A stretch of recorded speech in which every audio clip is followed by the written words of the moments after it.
Comrade प्रचण्डको कहिले स्थिर कुरो छ र?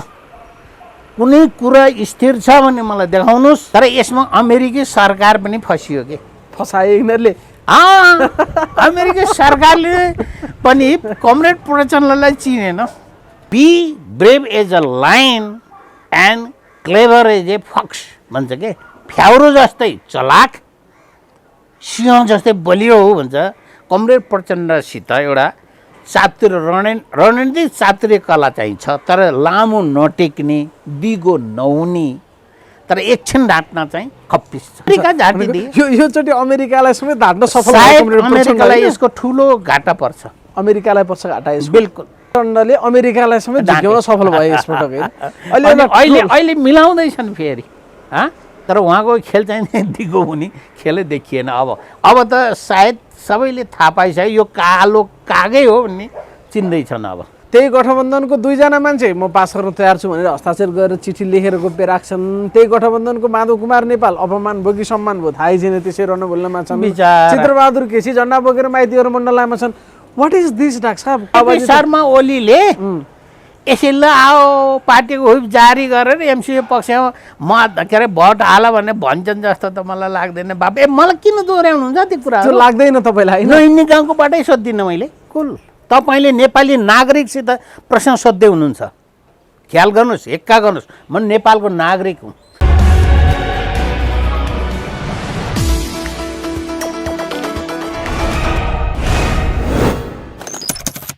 राजनीतिक विश्लेषक प्राध्यापक डाक्टर प्रेम शर्मा हामीसँग हुनुहुन्छ, जो स्थानीय विकासका पनि ज्ञाता हुनुहुन्छ र राजनीतिक विश्लेषक पनि हुनुहुन्छ। स्वागत छ डाक्टर साहब। हस्, धन्यवाद। घुम्दै फिर्दै रुम्जाटार भने जस्तो 2.5 वर्षदेखि एमसिसीका विषयमा हामी कुराकानी गरेछौँ। अहिले चाहिँ अलि बढी पेचिलो भएको कि त्यस्तो भएको जस्तो यिनीहरूले देखाएका कि त्यस्तै हो डाक्टर साहब अहिले चाहिँ? अब तपाईँले भनेअनुसारै 2.5 वर्ष भइसक्यो भन्नुहुन्छ, तर मैले कहिले पनि एमसिसीको डकुमेन्ट देखेको पनि छैन, हेर्ने इच्छा राखेको पनि छैन र बारम्बार दोहोऱ्याइराखेको एउटा मात्रै शब्द र वाक्य म के भन्दछु भने एमसिसी नेपालमा पास हुँदैन, गर्नु हुँदैन भन्ने पक्षको मान्छे, त्यहाँभन्दा भित्रको कुरा गर्दिनँ। एमसिसी पास हुँदैनको पनि लजिक छ, कारणहरू छन्, प्रमाणहरू छन्, मेरा तथ्य सत्य चिजहरू छन्। त्यसै गरी गर्न हुँदैन भन्ने कुराको लजिक पनि। तपाईँले दुईटा कुरा गर्नुभयो डाक्टर साहब। एउटा यो पास हुँदैन, अर्को पास गर्नु हुँदैन। यो के भने डाक्टर साहब? पास हुँदैन भन्नाले के अर्थले हुँदैन भने यो अहिले नेपालका राजनीतिक दलहरू, खास गरी 4वटा प्रमुख दलहरू हाम्रो सदनमा छन् अथवा संसदमा छन्। यी 4वटा दलमध्ये पास गर्नुपर्छ भन्ने सहज र सकारात्मक रहेको नेपाली काङ्ग्रेस, जसको नाली बेलिन, नाइटो र काइटो मिसिएको छ अमेरिकी राजदूतावाससित, अर्थात् नेपाली कङ्ग्रेस अथवा अहिलेको वर्तमान प्रधानमन्त्री। त्यसै कारण उसको त सर्वोपरि स्वार्थकै कुरो भइसक्यो, यो पास गर्नुपर्छ। किन उहाँहरूकै पहलमा बढी सक्रियता भएर यो एमसिसीको डकुमेन्टहरू तयार हुँदै संशोधन हुँदै आइसकेको स्थिति छ। रह्यो अर्कोतर्फ नेपालका कम्युनिस्ट ब्रान्डका नाम भएका दलहरू, चाहे नेकपा एमाले होस्, चाहे नेकपा माओवादी केन्द्र होस्, चाहे एकीकृत समाजवादी कम्युनिस्ट पार्टी होस्, यी तीनै दलभित्रका जे जति किसिमका सांसदहरू हुनुहुन्छ उहाँहरू योलाई पास गर्ने पक्षमा हुनुहुन्न र उहाँहरूलाई एउटा एजुकेट गरिएको के छ भने, शिक्षित के गरिएको छ भने यसभित्र भएका बुँदाहरू चाहिँ नेपालको हित, सार्वभौम सत्ता, सम्पन्न अखण्डता र यहाँको स्वतन्त्रतामाथि आँच्ने प्रावधानहरू छन्।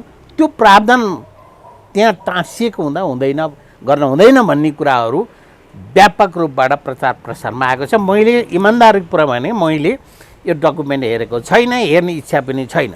रहेको कुरो तपाईँले सोध्न खोजेको आखिरी कुरो होइन त?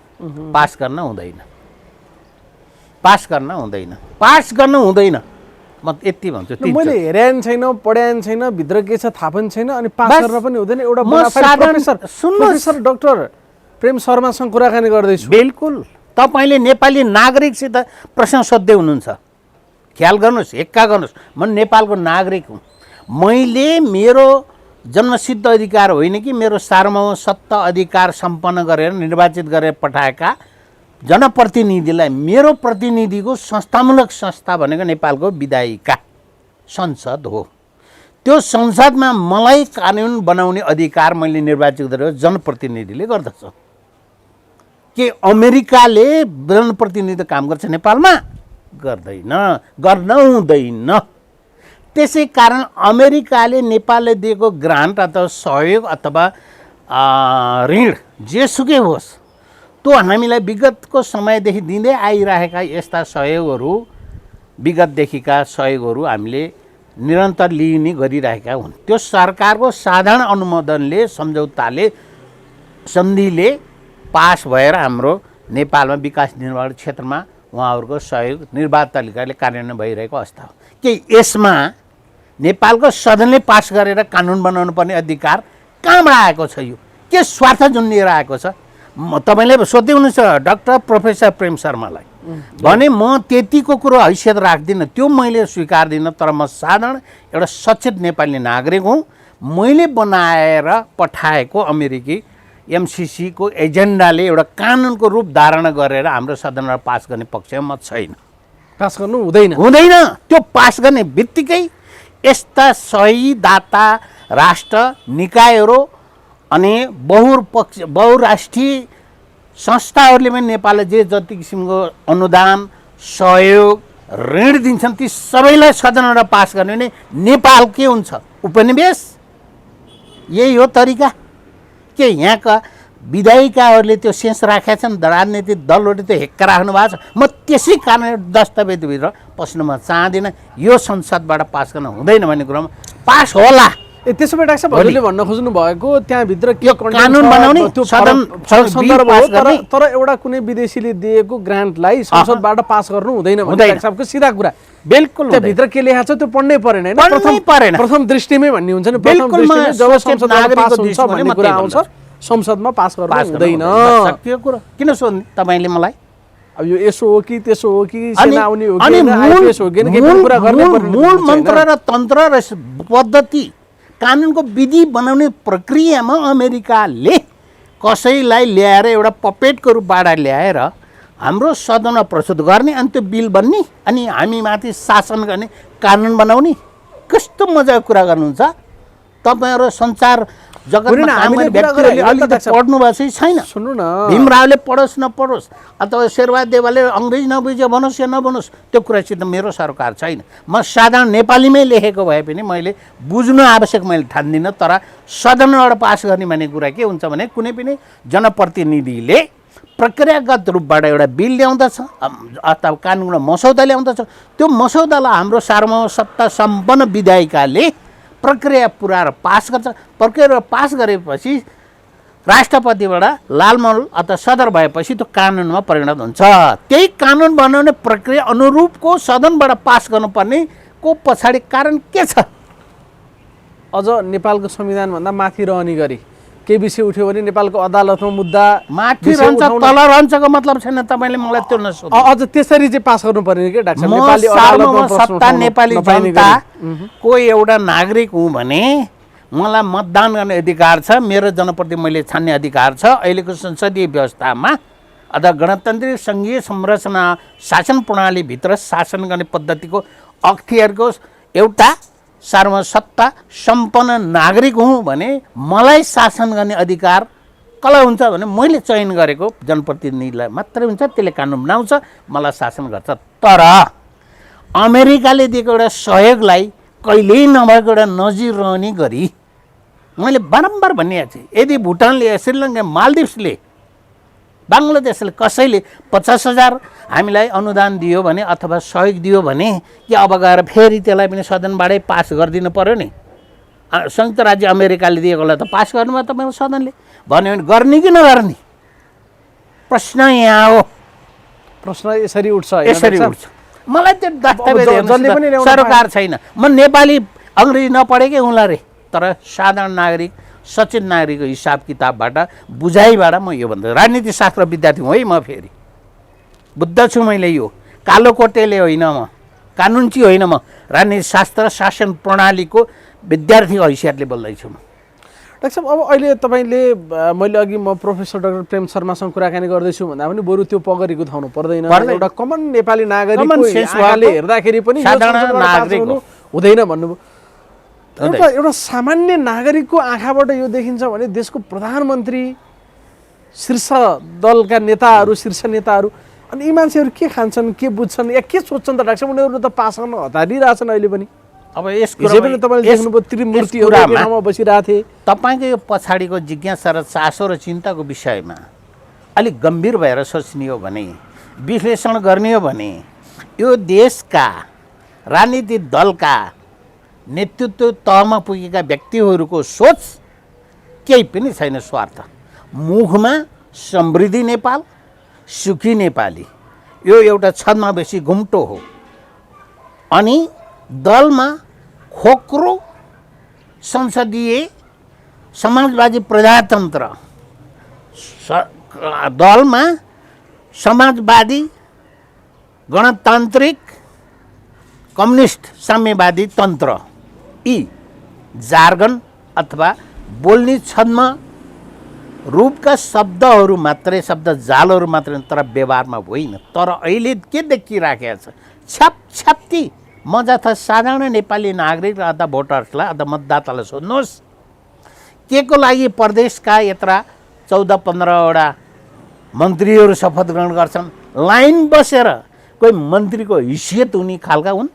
तिनको काम कर्तव्य के हो, मूर्ति गर्दैछन् चोरेर सातवटा प्रदेशमा झण्डा हल्लाउन थाले रे डाक्टर साहब। यो कोठामा राजा बनाइदिए हुन्छ कि श्रीमतीले राजा साहब बने पगरी लगाए जस्तै, बाहेक तत्त्व भिन्नता केमा छ?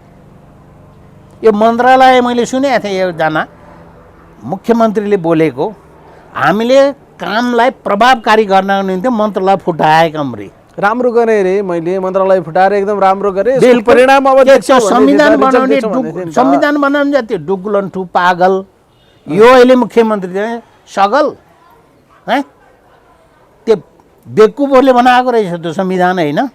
अनि त्यहाँ चाहिँ यतिजना मन्त्रालय हुनेछ, यतिभन्दा बढाउन पाइने छैन भने लेखियो। अहिले त्रिकालदर्शी कसैको कसैको बापति छ भने, कसैको सोच छ भने, ह्याउ छ भने संशोधन गरौँ न त। त्यसो भने 16जना मन्त्री राखौँ न त।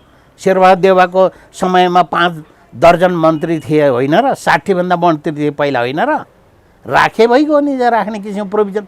त्यही हदैसम्मको मन्त्री बनाउने अख्तियारी दिइएछ भने राखौँ न त। त्यही खोइ त त्यो ए बाबा, संविधानलाई लत्याएर विधि विधान आफैले बनाएकोलाई एकातिर पन्छाएर मनपरी तरिकाले आफ्नो सत्ता टिकाउनको लागि आसेपासे आफ्ना नातेदारहरूलाई समाहित गरेर देशको ढुकुटी ध्वस्त पारेर, नेपाली कङ्गाल गरेर, पुँजीगत खर्च 13% 6 महिनामा नै गर्न नसक्ने अवस्थामा गुज्रेर, विकास निर्माणलाई ठप्प पारेर, भ्रष्टाचार र अनियमितता तथा विसङ्गत विकृतिलाई भित्राएर यसरी अगाडि जानको लागि यही खेल होइन अहिले?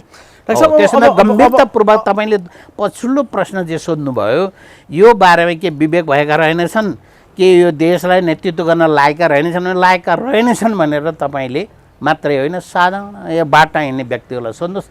म त एउटा राजनीति शास्त्र विद्यार्थी, शासन पद्धतिको एउटा विज्ञको रूपबाट म प्रस्तुत हुने व्यक्ति, त्यसरी नेपालको स्थानीय शासनको बारेमा गाउँठाउँ घुमेर अलिकति शाहको शासन पद्धति कस्तो छ भने यो 5 वर्ष हामीले अभ्यास गरेको समेत नजिकैबाट हेरेको व्यक्तिको हैसियतले बोल्दैछु। डाक्टर साहब, अब हिजो यो एमसिसीका विषयमा एउटा पत्र सार्वजनिक भयो होइन? प्रधानमन्त्री र पूर्व प्रधानमन्त्री माओवादी केन्द्रका अध्यक्षले हस्ताक्षर गर्नुभएको रहेछ। कस्तो लाग्यो त्यो पत्र हेर्दाखेरि डाक्टर साहबलाई? तपाईँले हेर्नुभयो? म हेरेँ। के लेखेछ त? एमसिसी पास गर्न हामी तयार छौँ, 5 महिनाको समय दिनु पर्यो हजुर, कृपा बक्सियोस् भनेको छ त्यसमा। कुन ठुलो कुरो हो र त्यो आपत्तिमा लाग्यो तपाईँलाई? मलाई त नयाँ लाग्दैन। पास गर्ने त भनिएको छैन नि। त्यो त उहाँहरूले जस्तो नेपाली जनतालाई, मतदातालाई जसरी झुकाउनुहुन्छ त्यस्तै गरी एमसिसी दातालाई पनि पखाउनुहोस् है भने झिङ्गे दाउ कतै एउटा केही पर्छ कि पल्ला पल्टन्छ कि भन्ने तरिकाले एकछिनलाई हाइबरनेट गर्नको निम्ति बच्चा कोराल्या जस्तो फुल कोराइ ल्याए जस्तो केही चिज निस्कन्छ कि भन्ने सोचले एमसिसीका आधिकारिक संस्था र व्यक्तिलाई के भनेर बुझो लगाइयो भन्दा केही समय पर्खनुहोस् हामी तिक्रम खेलिसकेर देखाउँछौँ भनेको त हो। तर तिक्रम खेले के नेता मात्रै तिक्रम खेल्ने भए, कार्यकर्ता त भए जस्तो त मलाई लाग्दैन। र कमरेड प्रचण्डले पनि सायद भर्खरै तपाईँले अर्को एउटा उहाँको अन्तर्बाट हेर्नुभएको छ भने एमसिसी पास गर्ने भनेर मैले भनेको होइन, पास गर्नलाई पहल गर्छौँ, केही समय चाहियो भनेर भनेको भने उहाँले फेरि अर्को प्रष्टीकरण दिनुभएको छ, उहाँको सचिवालयले प्रष्टीकरण दिएको छ। तर यहाँनिर डाक्टर साहब एउटा पोलिटिक्स उहाँको दलले के पास गरेर नै पेरिस डाँडामा के पास गरेछ? उहाँको सचेत देव गुरुङले के पास गर्नुभएको छ? उहाँको तर्फबाट प्रतिनिधित्व गर्दै अहिले सभामुख हुन पुग्नु अग्नि खरेलले के गर्नुभएको छ? सापकोटाले के कुरा गरिराख्नु भएको छ? उहाँ त अमेरिका जाने भिजा नि नपाएको व्यक्ति त्यहाँ त गेट पाले बस्नु भएको छ होइन सदनमा। अब यहाँनिरको खेलेर फाल्नै पर्छ। अब त्यही त हो यहाँनिर नेकपा एमालेलाई एकछिनलाई मुख स्वाद फेर्न भने त उहाँलाई फाल्नुपर्छ। उहाँको सायद नेकपा एमालेको केपी शर्मा ओलीको एन कम्पनीले त्यो अगाडि प्रस्ताव ल्याउँछ पनि होला। अग्नि सापकोटालाई फाल्न पर्यो, हामी सदन चल्न दिन्छौँ भनेर भन्ने बेर पनि गर्दैनन्। त्यो त प्रचण्डले झुटो बोले नि डाक्टर साहब यहाँ होइन, शेरबहादुर देउवाले त झुटो बोलेनन्, शब्दलाई बङ्गाए, झुटो खेले नि डाक्टर साहब। तर नियत त रहेछ नि त पास गर्नेमै, त्यही भन्न खोजेँ मैले, नियत त रहेछ नि, नियत त देखियो, पास गर्ने नियत देखियो प्रचण्डको। हामीलाई नेपालीलाई ढाँटे पनि उनीहरूलाई ढाँट्ने कुरो त आउँदैन, किनभने भोलि once a liar always liar. एकचोटिको फटा गर्ने मान्छे सधैँ फटा गर्छ भने शङ्का लाग्ने हुन्छ। त्यो काम त गरे, तिनले जतिसुकै स्पष्ट गर्न दिउन्, तर पास गर्छु भनेर त तिनीहरूलाई तिनका त्यहाँभित्र लेखिएको गोठाला परे मालिकलाई त आश्वासन दिए 5 महिना दिनुहोस्, एमसिसीको पक्षमा हामी माहौल बनाउँछौँ, सरकारी सञ्चार माध्यमबाट यसको राम्रो कुरा प्रचार गर्छौँ, सभामुखलाई संयुक्त रूपमा टेबल गर्न अनुरोध गर्छौँ भने फेरि पनि प्रचण्ड एमसिसी पास गर्न नचाहने मान्छे हो भन्ने ढङ्गले मान्छे व्याख्या गर्दैछन्। यो के हो त? प्रचण्डले त केही समय पहिले, केही महिना पहिला कोटेश्वरमा पम्फा भुषाल लगायत अहिलेका मन्त्री, ऊर्जा मन्त्री हो क्या अरे, लगायतले नारा लगाउँदा यो एमसिसी विषयमा नबोला भने भनेको होइन र? तपाईँहरू मिडियाले देखाउनु भनेर भाषण त्यहाँ नारा जुलुस गर्दा गर्दै गरेकै हो। अर्को कुरा सुन्नुहोस्, कमरेड प्रचण्डको कहिले स्थिर कुरो छ र? कुनै कुरा स्थिर छ भने मलाई देखाउनुहोस्। उहाँ के भनेर जनयुद्ध छेड्नुभयो? कसैले त भन्ने गर्छ नि, म त्यो भन्ने तहसम्म त तल म पुग्दिनँ, तर उहाँका क्रियाकलाप व्यवहारलाई मात्रै मैले अब्जर्भ हेर्ने जमर्को गर्दछु। उहाँ के भनेर जनयुद्ध गरेर 17,000 मान्छे मार्नुभयो? अनि उहाँ अहिले कुन ठाउँमा हुनुहुन्छ? उहाँको टाउको मूल्य कति थियो शेरबहादुरजीले तोकेको? के कणेल गृहमन्त्री छँदाखेरि? अनि अहिले त्यहाँ प्रभु हाम्रो तर्फबाट प्रधानमन्त्री बनिदिनुहोस् भनेर प्रधानमन्त्री बन्नु भएन शेरबहादुरलाई। साह्रै शेरबहादुरलाई धोको त थिएन, छप्पड फाड्के त सबै अवस्थाबाट दिइएको थियो, पालो आगै थियो, आउने वालै थियो, 5 चोटि त भइसक्नु अब 6 चोटि बन्ने पनि सम्भावना प्रबलै देखिरहेछ भने हाम्रो कमरेड प्रचण्ड के मात्रै बाँकी राख्न हुन्छ? उहाँले हिजो केपी शर्मा ओलीलाई समेत छक्का नेपाल कम्युनिस्ट पार्टी गठन पनि गरेकै हो। तपाईँ मात्रै होइन है केपीजी, म पनि अध्यक्ष भने 2टा टाउको एउटै खुर्ची यहाँ बसेको पनि हो। त्यहाँभन्दा नलायकको व्यक्ति त नेपालमा कोही पनि छैन भनेर फलाक्दै हिँड्नु हुने पनि हो। के बोलीमा स्थिरता छ? हामीसित मसित एक स्थिरता छ। 2 वर्ष अगाडिदेखि एमसिसी पास हुँदैन, एमसिसी पास गर्न हुँदैन, त्यति हो हामीले देखेको कुरो, सत्य कुरो। हिजो नि डाक्टर साहब सजिलोसँग के भनिदिनु भयो भने त्यतिखेर भर्खर सरकार बनाएको थियो, शेरबहादुरजी एमसिसी पास गर्नुपर्ने दबाबमा हुनुहुन्थ्यो, त्यही भएर मैले हस्ताक्षर गरिदिएँ, अहिले परिस्थिति फेरियो भन्नुहुन्छ सजिलैसँग। फेरि तिनीसितै हिँडेको अर्को माधव कुमार नेपाल, एकीकृत समाजवादी होइन, नेपाल कम्युनिस्ट पार्टी एकीकृत समाजवादी काल, खोइ त्यस्तो रहेछ र भन्ने हुन्छ। अघिल्तिर पारेको त गन्न त थाहा हुन्छ भने भन्छन् मान्छेले भने त्यत्रो गम्भीर कुरो हुँदा जस्ता राष्ट्रको के अरे सरकार प्रमुख र अर्को राष्ट्र सरकार प्रमुखको बिचमा भएको समझदारीका कुराहरू पनि उहाँले थाहा नपाउने कस्तो किसिमको नेता हो त नि फेरि माओवादीको पार्टीभित्र पनि थाहा रहन्छ हिजो मात्रै मैले देव गुरुङको अन्तर्वार्ता गरेँ चातुर्य व्यक्ति हामीलाई थाहा थिएन उहाँले हस्ताक्षर गरेको अब पास गर्छ पास हुँदैन गर्न हुँदैन बस कुरो त्यही हो यस्ता व्यक्तिले ल्याएका चरित्रका व्यक्तिले ल्याएको चिज पनि पास गर्न उपयुक्त होला जे अब यो प्रकरण जसरी बाहिर आयो नि डाक्टर साहब पहिला हस्ताक्षर गर्ने अनि त्यसपछि शेरबहादुर देउवाले हामीले त चिठी पठाएका छौँ नि भन्दाखेरि खण्डन गर्ने हामीले चिठी पठाएकै छैन भन्ने पछि चिठी नै सार्वजनिक हुने त्यतिखेर त अर्कै प्रसङ्ग थियो त्यही भएर गरिदिएको अहिले होइन नि भन्ने एउटा राजनीतिक कर्मीको चरित्र चित्रण गर्नु न डाक्टर साहब एकचोटि होइन तपाईँले त्यो चरित्र चित्रणलाई धेरै कोट्याइराख्नु आवश्यक छैन तर यसमा अमेरिकी सरकार पनि फसियो के फसाए यिनीहरूले अमेरिकी सरकारले पनि कमरेड प्रचण्डलाई चिनेन त्यति कडा भयो प्रचण्ड यस्तो चातुर्य कला मैले भन्ने गरेको छु नेपालमा कुनै दलभित्र कुनै एउटा नेतृत्व चातुर्य नेता छ भने त्यो उही मक्याभेली भन्ने एउटा राजनीतिक दर्शनशास्त्री हुनुहुन्छ कि कौटिल्य जस्तै उहाँले भन्नुहुन्छ be brave as a lion and clever as a fox भन्छ के फ्याउरो जस्तै चलाक सिंह जस्तै बलियो हो भन्छ कमरेड प्रचण्डसित एउटा चातुर्य रणनीतिक चातुर्य कला चाहिन्छ तर लामो नटेक्ने बिगो नहुने तर एकछिन ढाँट्न चाहिँ खप्पिस छ एकछिन ढाँट्नलाई उहाँ माहिर अमेरिका झाटिदिए योचोटि अमेरिकालाई समेत ढाँट्न सफल अमेरिकालाई यसको ठुलो घाटा पर्छ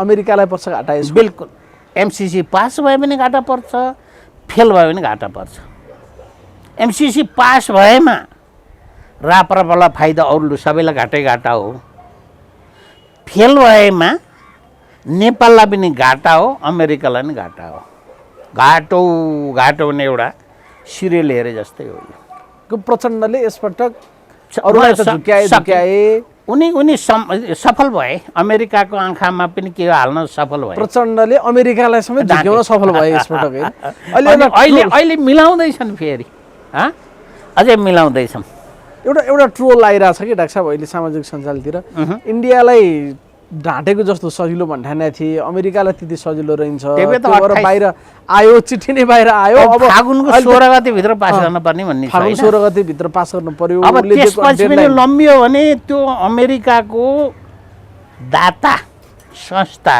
एमसिसी पनि सायद नेपालको काइते लङ्गटी हाम्रो बाजेहरूले लगाउने लङ्गटी जस्तै हुने छ लाइन क्लोथ अनि त्यहाँभन्दा पछाडि गयो भने त्योभन्दा अगाडि त यिनीहरू फिटिफिटी भए उही सुरेन्द्र केसी डाक्टर साहबले भने जस्तो डु र डाईको पोजिसनमा पुगिराखेका छन् यिनीहरू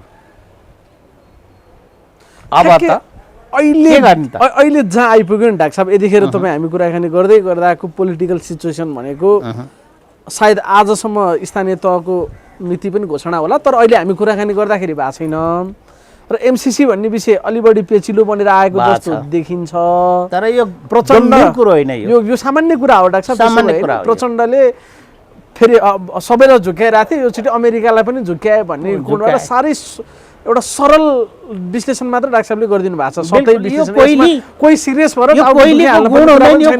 हुँदैन यो कोइलीले जहाँ पाइ जसको पाइ उसको गुणा गरेर फुल पार्छ के कोइलीले गुण हुँदैन आफ्नो हुँदैन बिचरा जहाँ भेटिन्छ त्यही गरेर पारिदिन्छ नि अर्कोले कोराल्छ प्रचण्ड नेपाली राजनीतिको त्यस्तै पनि खेल हो हैन त्यो खेल हो तर उहाँको खेल चाहिँ दिगो हुने खेलै देखिएन अब त सायद सबैले थाहा पाइसक्यो यो कालो कागै हो भन्ने चिन्दैछन् अब यही बेलामा त्यो चिठी किन सार्वजनिक भयो होला डाक्टर साहब कसैले त गर्यो नि त गोप्य राखेको चिठी अहिलेसम्म यति संवेदनशील विषय राष्ट्रलाई जानकारी गराउनु पर्दैन त्यतिखेर त्यो त सोध्नुहोस् न शेरबहादुर देउवाका प्रवक्ता र नेकपा माओवादी एकता केन्द्रका प्रवक्तालाई सोध्नुहोस् न गोप्य राख्ने त यिनै होला नि त प्रवक्ता भए त पार्टीमा देउबा र कमरेड प्रचण्डले दस्तखत गरेर पठाए तर त्यसको आधिकारिक मान्छे त कोही होला नि त ती अब सुन्नु न देव गुरुङ भन्छन् मेरो पार्टीमा जानकारी थिएन,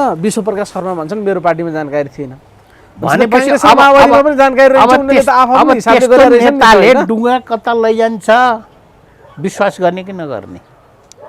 त्यो प्रकाशमानलाई सोध्ने हो कि नेपाली काङ्ग्रेस प्रकाशमान सिंहलाई? किनभने उहाँको हातमा थियो नि अस्ति त चापी त, उहाँलाई थाहा हुनु होला। सुजाता कोइरालालाई सोधौँ होला बरु डाक्टर, सुजाता कोइरालालाई सोधौँ कि बरु? बिचारी तिनलाई त के थाहा होला र, जुनले जिताए त्यसलाई पो, त्यो बादशाहलाई पो सोध्ने त। जुनको हातमा जिताउने र हराउने साँचो थियो प्रकाशमान सिंहको हातमा थियो नि त। अस्ति केन्द्रीय समितिको महाधिवेशनमा त पार्टी अध्यक्ष बनाउने कुरा त्यसमा डाक्टर साहब 5 महिनाको समय अवधि मागेर बिन्ती हाल्ने, 5 महिनाको समय जानलाई हाल्यो होइन नि? आफ्नो सत्ता त्यहाँसम्म टिक्छ कि टिक्दैन भने त सत्ता टिक्यो त 6 महिनासम्म, अब बल्ल आयो फसाद भनेको। अब पनि पारित नगर्ने खालको प्रचण्डको चालबाजी बुझेपछि अमेरिकाले यो पत्र सार्वजनिक गरिदियो होइन त डाक्टर साहब? अमेरिकाले नि ट्रान्सपेरेन्ट हुन्छ भन्थे नि, अमेरिका नीतिभित्र नि रहन्छ त। अमेरिकाले गोप्य राखिराख्दो रहेछ त यस्तो द्विपक्षीय सम्झौताका कुराहरू पनि। कति गोप्य राख्ने अमेरिकाले पनि? नेपाल र नेपालीमाथि कति ठग्ने? त्यही भएर मैले भनेको अब यस्ता कुरामा त नीति होइन, दस्तावेज भएका हस्ताक्षर भएका कुरा त गोप्य राख्दा रहेछन् भने एमसिसीको प्रावधान जुन हाम्रो सदनबाट पास गर्ने भने त लेजिटिमेसी, वैधता त त्यहाँबाट प्राप्त गरेपछि अमेरिकाले के मात्रै बाँकी राख्न, यहाँ बाँकी राख्ला? यहाँबाट नि बुझ्नुपर्ने होइन? अनि यसैबाट जेनरलाइज गर्न सबैभन्दा पारदर्शी लोकतन्त्रको हिमायती भन्छ होइन अमेरिकाले हो, उसले पनि सार्वजनिक गर्नु जरुरी ठानेन, गोप्य राख्यो, गर्दैनन् बाबा। आफूलाई अप्ठ्यारो परेपछि खोल्यो, देखायो, कुनै न कुनै तत्त्वबाटै आयो होला, अनि संसदबाट पास गरेर कानुनी वैधता नै पारित गरेपछि यसले के गर्ला अझै भन्ने शङ्का यो पत्र सार्वजनिक भएपछि गर्नुपर्ने भयो होइन डाक्टर साहब? नमकमा ल्याउँछन् यस्ता धेरै चिज हुँदो रहेछन्, छन् होला।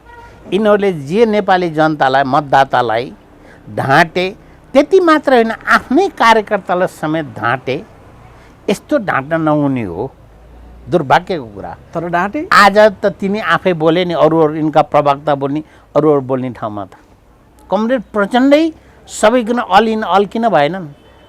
किन हिजो तिनले महाधिवेशनलाई एउटा आम भेलालाई महाधिवेशन परिणत गरेर आफै सब र सम्मानित घोषित नेता बने?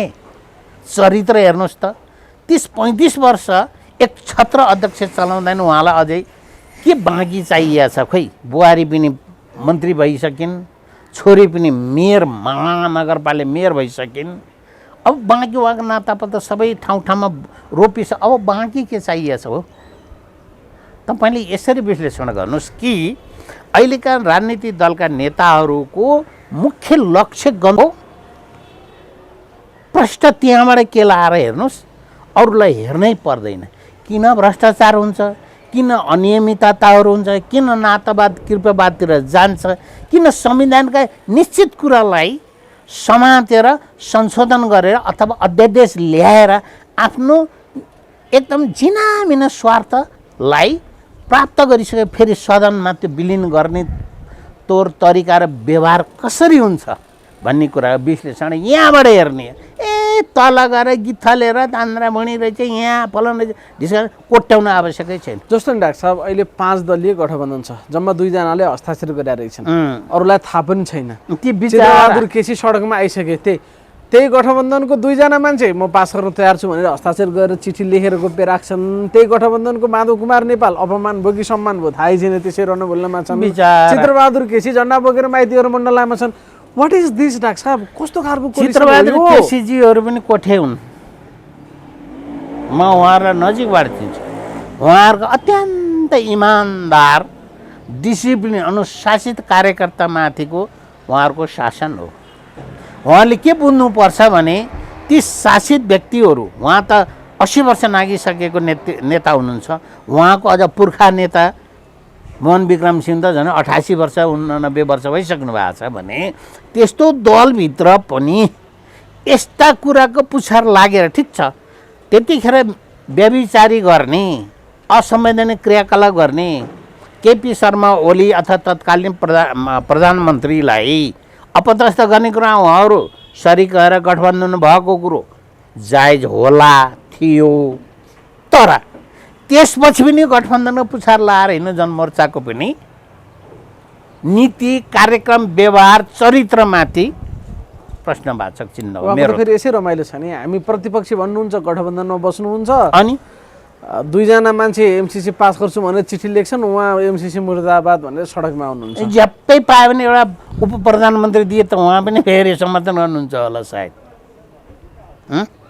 यही होइन अन्तिम गन्तव्य, यही होइन अन्तिम लक्ष्य। देखिए छैन अहिले परदेश के को लागि? परदेश भनेको ओखर पौवा होइन, एकारो ओखर पौवा बनाएको थियो त प्युठानमा, यहाँ के हो फोहोर फाल्ने ठाउँ डम्मे नुवाकोटको ओखर पौवा हो। ओखर पौवा त्यो फोहोर फाल्ने ठाउँ जस्तो होइन। मन्त्री भएर के ठुलो कुरो भएको छ? के लछार्या छ? आमाम झन्न हल्ला र once upon a time there was a sacking in Nepal भने जस्तै तर एकचोटि म पनि मन्त्री थिएँ।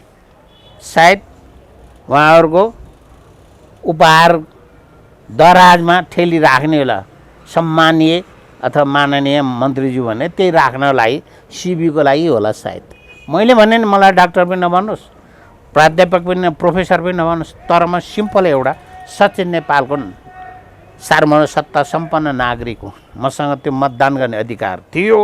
हिजो 5 वर्षलाई मैले अभ्यास गरेँ, अब सकिन लागेको छ, अब फेरि अभ्यास गर्ने मेरो आउँदैछ। डाक्टर अब यही पोइन्टमा आउँदै गर्दा नि हिजो 7 महिनापछि पहिलोपटक केपी ओली पनि बालटार पुगे। त्रिमूर्ति एकै ठाउँमा थिए होइन, प्रचण्ड, शेरबहादुर देउवा र ओली। कुरा ल्याउँदै हुनुहुन्छ है तपाईँले। नियर समथिङ केही हुँदैछ भन्ने कुराको सङ्केत छ, देखिन्छ त्यसो भए? के हुने? तपाईँले बल्ल अलिअलि गन्ध सुन्दै हुनुहुन्छ। केपी शर्मा ओली त्यसै बालुवाटार पुगेका छैनन् हिजो। अनि खै त्यता खताल्नुहोस् न बरु के होला रहस्य ल भन्नु त डाक्टर साहब, के हुँदैछ अब? हेर्दै जानुहोस् न। प्रचण्ड माधव कुमार नेपाल नभएसम्म म आउँदिनँ भन्दै थिएँ, आधी घन्टा रुक गए रे, फेरि आधी घन्टा पछि। अनि त्यहीँ फेरि हाम्रो कमरेड माधवको नेपाल त पुगेन, पुर्याइएन मात्रै, पुर्याइएन, बोलाइएन, पुर्याइएन। अनि त्यसको अर्थ यसरी पो कोट्याउनुहोस् न। त्यहाँ छ होइन, किन छैन? हिजो त्यहाँ केपी ओली मुसुक्क हाँसेको र प्रचण्ड झोक्राएको अनुहार त्यसै बाहिर आएको छैन, त्यसो केही छ त्यसो? यिनी हिजोको इतिहास हेर्नुहोस् त, सत्ता पक्ष र प्रतिपत्ति एकै ठाउँमा आएर सरकार चलाउँदै आएका होइनन्। 47 साल पछाडि मिलिजुली सरकारहरू थिए नि। नेपालमा कुन किसिमको सरकारको संरचना बन्न बाँकी रहेछ र? एकल सरकार पनि भयो, बहुमतको सरकार पनि भयो, झन्डै 2/3को सरकार पनि भयो, सम्पूर्ण पार्टीको सरकार पनि भयो, टाउको काट्ने भनेर काटिनीको सरकार पनि भयो। के नौलो कुरो छ र? अब के हुँदैन भन्ने तपाईँले कल्पना गर्नु। स्याट्ट 14 जनालाई बचाएर बचिहाल्यो 14 जना त नेकपा एमालेका। अग्नि सापकोटाले एकतिर उता बस्नुहोस् भनेर भनियो भने होइन, धेरै तीक्ष्ण खेल्यो भने नेकपा एमाले र नेपाली काङ्ग्रेस मिले सट्ट बाई गर्न नि त सक्छन् नि। तीक्ष्ण त अब पो सुरु हुँदैछ त, बल्ल अब सुरु हुन लाग्यो। अब हुँदैछ के छ अब सम्वादिक परिदृश्य चाहिँ के होला? एउटा त डाक्टर साहब एमसीसी शेरबहादुर देउवाले चाहिँ अहिले पास गर्न खोजेकै हुन्। अहिले त्यसो भए शेरबहादुर देउवाले पासै गर्न खोजेका होइनन्। शेरबहादुर देउवाले जस ल्याउँदै के छन् भने मैले टेबल त गरेका थिएँ, तर वातावरण मिलेन, मलाई साथ दिएनन्, मलाई धोका दिए। मेरो गठनभित्रकाले नि भनेर उही स्पष्ट रूपबाट पारदर्शी रूपबाट अमेरिकालाई एमसीसीका दाताहरूलाई देखाउनमा उहाँ लागि पर्नु भएको छ। त्यति उहाँको स्वार्थ। पास गर्न खोजे जस्तो मात्रै गरेका छ नि बिचरा, गरेका छैनन् भन्नै मिल्दैन। त्यही त डाक्टर अहिले यहाँ आउँदा नि हिजो 3 जना बसे, 3 जनाको मत शेरबहादुर देउवा तुरुन्त पास गर्छु तपाईँले सहयोग गर्नु पर्यो भन्ने प्रचण्ड अहिले पास गर्न सकिँदैन, बरु यसलाई चुनाव पछाडि लैजाउँ उहाँले भन्नु पर्यो। तपाईँहरू सत्ता पक्ष पहिला स्पष्ट हुनुहोस् न, मेरो कुरै नगर्नुहोस्, त्यसपछि हाम्रो कुरा के हो हामी गरौँला। हाम्रो माग पुरा अर्को दाउ एमालेको दाउ 14 जनालाई कारबाही हुनु पर्यो। के को अब कारबाही हुन्छ? नयाँ पार्टी खोलेर गइसक्यो, अब चुनाव उहाँहरूको म्याद अब कति मङ्सिरतिर सकिने बेला आइसक्यो, अब के काम छ र? केपी ओलीले एमाले अहिले खेल्या दाउ चाहिँ के हो त डाक्टर? त्यसो भए यो त यसो हो नि, एमाले त बडा कम्फोर्टेबल ठाउँमा छ के, कम्फोर्टेबल ठाउँमा। अहिले कम्फोर्टेबल एकदम आरामदायी खुर्चीमा बसेको छ। ज्वाइँ राजालाई पाले चाहिँ काङ्ग्रेसले पाल्छ भन्ने कुरा नि छ, नपालिन सुख पनि छैन। यी झिनामिना लिएर रामचन्द्रका बुद्धि जस्तो हामीले 6 जना प्राप्त गऱ्यौँ भनेर कुनै भुगाई तरिकाले होइन, के कति कारणले प्राप्त भएछ, कहिलेसम्म हुने हो भन्ने कुराको विषय आङ्कन छैन रामचन्द्रजीलाई। उहाँको सायद उमेरले साथ नदियो हो कि उहाँको बोलाइको फेरि स्टेबल अथवा स्थिरता छैन है। उहाँ त त्यसै पन्सिसक्नु भएको छ काङ्ग्रेसबाट। उहाँले अझै म नजिकै छु, शेरबहादुरको नजिकै छु भन्नुभएको छ। शेरबहादुरबाट उहाँ चाहिँ सायद मेचीतिर पुगिसक्नु भएको छ। डडेलधुराबाट जति टाढा छ मेचीमा, त्यस्तरी उहाँ चाहिँ तनहुमा हुनुहुन्न, किनभने उहाँको तनहुमै पहिरो गइसकेको अवस्था छ। सायद तनहुँ उहाँकै कन्स्टिट्युन्सीको, उहाँलाई हराउने व्यक्ति नै अहिले मन्त्रीमण्डलमा छ होला होइन, हेक्का राख्नु भएको छ। त्यसैले यस्ता मुते न्यानाका कुरा गरेर हुनेवाला होइन। तर नेकपा एमाले भित्र पनि तिग्रम खेल्न खप्पिस छन्। त्यसै कारण अहिले बालुवाटार पुगेको एउटा नयाँ अध्याय सुरुवातको लागि हिजोको उपस्थिति हो, त्यति मात्रै भन्छु म। त्यसपछि त्यहाँभन्दा बाहिरको कुरा गरिदिनु होइन डाक्टर साहब। त्यसो भए सभामुख अग्नि सापकोटाको पद धरापमा छ अहिले, त्यसो भए हो? पक्कै पनि धरापमै छ। त्यसो भए धरापमा छ। काङ्ग्रेस एमाले मिल्छन् यो इस्युमा, सभामुख हटाउने इस्युमा? त्यसले सार्थकता दिने भयो भने हटाउँछन्। त्यही त, यसको परिणामले त गठबन्धन टुक्रिने, सरकारबाट माओवादी र माधव गठबन्धन धेरै चिजहरू छ नि त। अर्को अग्नि सापकोटालाई हटाएर गठबन्धन कायम रहन सक्छ र सक्दैन नि? तपाईँले फेरि एउटा कुरा बडा हल्का तरिकाले लिनुभयो कि तपाईँ पनि केटाकेटी जस्तै छ, हुन त मेरो उमेरभन्दा आधीले सानो। तपाईँले एउटा कुरा के भने यो गठबन्धन दिगो हुने हो र? दिगो त होइन, डाक्टर साहबले भन्नुभएको यो गठबन्धन चुनावसम्म जान्छ र? अस्तिको राष्ट्रिय सभा चुनावसम्म पो यो सम्भव थियो त, अब अगाडि बढ्ने सम्भव छ र? त्यही पदको लागि मात्र कति दिन टिक्ने, कति महिना टिक्नको लागि मात्रै हो। तर साँच्चै राजनीतिक उपलब्धिको लागि के गठबन्धनको सरकार, रामचन्द्रजीले भने जस्तो आगामी चुनाव पछि पनि गठबन्धनकै सरकार बनाउनुपर्छ लएर बुद्धि ताको काट्न पर्ने व्यक्तिहरूसितको गठबन्धन, जनमोर्चा जस्तोको सितको संघीयता विरोधी गठबन्धनलाई निरन्तरता दिने भने के हो? यो सिंह पुछारको कुरो, सिद्धान्त न अर्थ न वर्ता गोविन्दको गाई, टाउको दुखे औषधि नाइटा मललाई। यस्तै बुद्धि नभएको, सोच नभएको, भिजन नभएको व्यक्तिहरूको नेतृत्वले नेपाल र नेपालीहरू अहिले विकराल परिस्थितिबाट गुज्रँदैछ। बडा दुःखको कुरो छ। अहिले यो परमादेशबाट सरकार बनिसके पछाडि सबैतिर भद्रगोलै छ नि। अब अदालतको कुरा त हुन छोडिसक्यो। भद्रगोल त पहिलेदेखि पनि नभएको होइन, राम्रोसँग चल्या पनि छैन। अझ केपी शर्माको सरकारको समयमा भन्दा अझ भद्रगोल भयो, उन्मुख छ। र यिनीहरूले तिथिमिति घोषणा नगरेको पछाडि त तपाईँलाई ज्ञानै रहन्छ। खोइ सोध्नु त्यहाँ म आइपुग्दैछु, आउँदै ल सोध्नु, म त्यहाँ आइपुग्दैछु। भनेको अहिलेको जुन यो पोलिटिकल डेडलक जे छ नि, यसमा चाहिँ एउटा आइस ब्रेक हुन खोजिरहेछ अहिले, होइन डाक्टर साहब? अहिले देखेर चाहिँ पक्कै पनि, किनभने यो एमसिसीले अन्तर्राष्ट्रिय छवि पनि गुमाउँदैछ। नेपालको विदेश मामला सम्बन्धीको क्षेत्रमा यसले देखे अहिले नेपालीका सरकारहरूको इमेज अथवा तस्विरमा कालो धब्बा लागेको छ। र अर्कोतर्फ यिनीहरूको प्रिटी इन्ट्रेस्ट पुरा भएको छैन क्या मित्र। चुनावभन्दा अगाडि कर्मचारी सरुवा परुवा खटनपटन गराउनु पर्यो, आम ठाउँमा लगाएर जिताउन्तले राख्नु पर्यो एउटा। अनि कसैको त चन्दादाताहरूदेखि लिएर कता कता एजेन्टहरूलाई फेरि रातदुत सातदुत खुवाएर पठाउनु पर्यो। नियुक्ति बाँकी छ नि मित्र, नियुक्ति बाँकी छ। त्यो भएर त्यही भएर नीति घोषणा नगरेको हो। केपी शर्मा ओलीले पनि 14-15 जनालाई घोषणा गर्नुभएको थियो त उहाँले।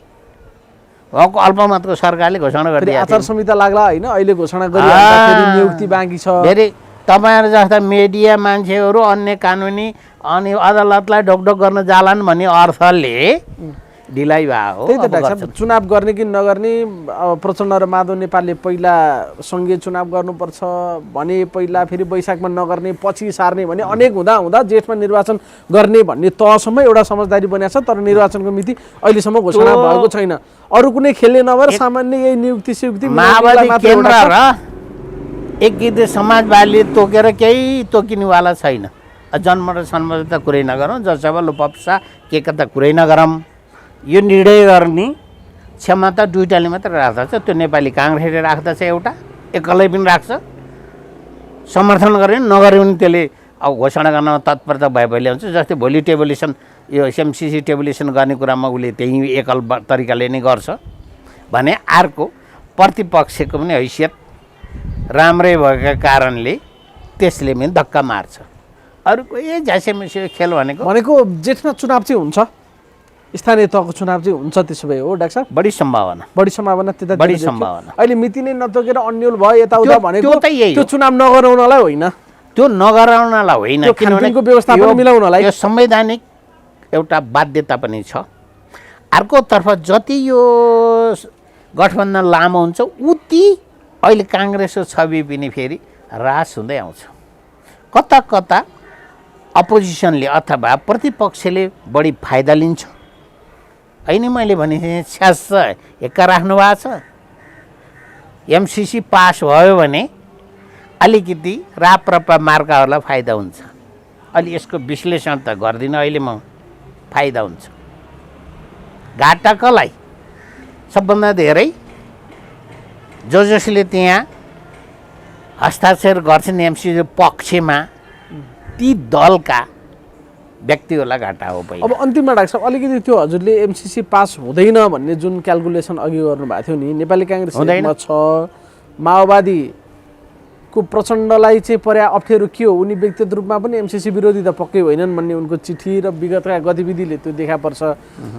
खास प्रचण्डलाई अप्ठ्यारो परेको चाहिँ के, पार्टीभित्र धेरै मान्छे एमसिसी विरोधी भएका कारणले गर्दा पेरेर डिसिसन गर्न गाह्रो परे हो प्रचण्डलाई? प्रचण्डको यस्तै भूमिगत होइन, गोप्य सम्झौतावादी क्रियाकलापहरू, किनभने उहाँ त कहिले एम्बेसीमा जानुहुन्छ, कहिले कसलाई भेट्नुहुन्छ, कसलाई के भेट्नुहुन्छ नि, त्यस्ता कुराहरूको भेटाइभित्र त मौखिक कुरा हुन्छ, रेकर्डेड कुरा त मौखिक हुँदैन होला। ऊ यहाँबाट भन्यो, तपाईँले सुन्नुभयो, तपाईँ श्रोताले सुने देखे, मलाई त्यही जस्तो मात्रै होला। तर उहाँको नियत र व्यवहारले त उहाँलाई धेरै ठाउँमा आफ्नै कारणले उहाँलाई अप्ठ्यारो पारिराखेको छ। र उहाँले जे बोल्नुहुन्छ अब सम्भवतः त्यो दल हिजो भूमिगत अवस्थाको दल होइन, पार्टीका कार्यकर्तालाई कारबाही गर्ने सम्भावनाको दल होइन यो। किन जनताबाट अनुमोदित सांसदहरू हुनुहुन्छ उहाँ, नेकपा एमाले के अरे एकता केन्द्रभित्रका अहिले सदनमा भने उहाँले कारबाही गरेर कारबाही हुनेवाला देखिँदैन। किनभने ती स्वतन्त्र र सार्वभौम भइसकेका छन् भने अब उहाँले जे तिक्रम गर्नुहुन्छ भनेको दासत्व स्वीकारेर कति जाने हो? प्रचण्डले चाहे पनि माओवादी केन्द्रबाट अहिले एमसिसीका पक्षमा लाग्न सक्ने छैन। अनि अर्को श्रेष्ठजी, अस्ति हारेर आउनुभएको श्रेष्ठजीहरू त जी हुनुहुन्छ नि त, लिनामणजी अहिले अलि शिथिल हुनुहुन्छ सायद, होइन? यस्ता यस्ता व्यक्तिहरू छन् नि त त्यहाँभित्र। अनि एमालेको पोजिसन के हो? एमालेको पोजिसन त अत्यन्त अहिलेका कार्यकर्ता भने दासत्व स्वीकारेका अवस्थामा छन् बिचारा, किम कर्तव्य विमूढ छन् 10 भैया पनि है। 10 भैया किम कर्तव्य विमूढ छन्, किनभने चुनाव जित्नु छ उहाँहरूलाई पनि। त्यो एक ढिक्का नभइकन अनुशासी हुनु छैन। हिजो जति छाराष्ट गरियो, जति कनाएर आङमा छारो हालियो, त्यसैले 14जना बन्धुहरू शहीद बने है। अरूलाई एलर्जी अहिले अब भन्न त कहाँ के झिङ्गा फट्याङ्ग्रा के मार्छन्। भोलि चुनावले जनताले उहाँलाई त्यो स्वीकार्ने कुरा हो, हामीले अहिले अनुमान नगरौँ। तर शहीद बन्ने कुरो त भयो नि, इच्छाले त भएको छैन नि यो 14जना त शहीद त। त्यसै समाजवादी एकीकृत समाज गठन त इच्छाले रहरले त गरेको छैन, बाध्यताले गठन गरिएको छ नि त, बाध्यताले हो नि। आमाम यति लामो इतिहास, यति ठुलो योगदान लगानीको परिणाम आज नेकपा एमालेको च्याप्पा छापा हानम जस्तो सूर्य चिन्ह। अनि सामाजिक सुरक्षा भत्तादेखि वितरण गरेको हिजो मनमोहन र भरत मोहनहरूले सुरुवात गरेको त्यसका कारण बुढाबुढीले कता छ त्यो एमाले भन्ने त्यसको चुनाव किन्न के हो भनेर छाप हान्ने धोको अनि यसका 75 जिल्लाका सङ्गठित कार्यकर्ता र त्योको दलका पार्टी कार्यालयहरू त मौजुदा छन् नि त त्यहाँबाट अहिले नयाँ डेरा खोज्दै हिँड्नुपर्ने अवस्था घर छोडेर डेरा खोज्न कसलाई मन होला र कति बाध्यता र व्यवस्था छ भन्नुहोस् त मुटु माथि मुखले जे बोले पनि भित्र त चर्को पिलो छ त फुट्दैन पिलो मुटु माथि ढुङ्गा राखी हाँस्नु परेछ भने जस्तो हैन डाक्टर साहब नारायण गोपाल नारायण हैन अनि डाक्टर साहब एमसीसी पास हुँदैन भन्ने हिसाब अझै हजुरले क्लियर पारिदिनु पर्यो किन एमाले र माओवादी मिल्यो भने त एमसीसी पास हुन सक्छ त अहिले पनि तपाईँ त्यस्ता अड्कलबाजी हाइपोथेटिक कुरा नगर्नुहोस् एमाले भित्र पनि असन्तुष्टि छ एमसीसी का लागि लिएर र भने कहाँ एमालेमा ल किन छैन त्यो बोल्नु हुँदैन र मात्र बोले अलिकति के अरे भीमराल होइन्छ अर्को सहित फेरि त्यही भएर मात्रै हो घनश्याम भैयालाई त थामथुम गरेर ढ्याम त लगाइहाल्छ नि अलिअलि के हो दिएर होइन भनेको एमसीसी पास गर्ने पक्षमा केपी ओली लागे पनि एमाले भित्र विद्रोह जन्मिन्छ विद्रोह त जन्मन्न असन्तोष व्यापक हुन्छ त्यति सजिलैले एमसीसी को पक्षमा लाग्ने केपी ओलीलाई पनि सजिलो छैन तर केपी शर्मा ओलीले यसैले आओ पार्टीको हुइप जारी गरेर एमसीसी पक्षमा म के अरे भोट हाल भनेर भन्छन् जस्तो त मलाई लाग्दैन बाबु मलाई किन दोहोऱ्याउनुहुन्छ त्यो कुरा लाग्दैन तपाईँलाई नहिँड्ने गाउँकोबाटै सोध्दिनँ मैले ए त्यसपछि क्लियर कुरा एमसीसी पास हुँदैन हुनु हुँदैन बस त्यति हो त्यसपछि आजको हाम्रो कुराकानीको निष्कर्ष नै यही आयो एमसीसी पास हुँदैन श्रोता दर्शकलाई चित्त बुझे पनि नबुझे पनि कुनै पार्टी विशेष भन्दा पनि नेपाल र नेपालीको हितको लागि म त्यो भन्दछु हस् डाक्टर साहब साह्रै महत्त्वपूर्ण समयलाई धन्यवाद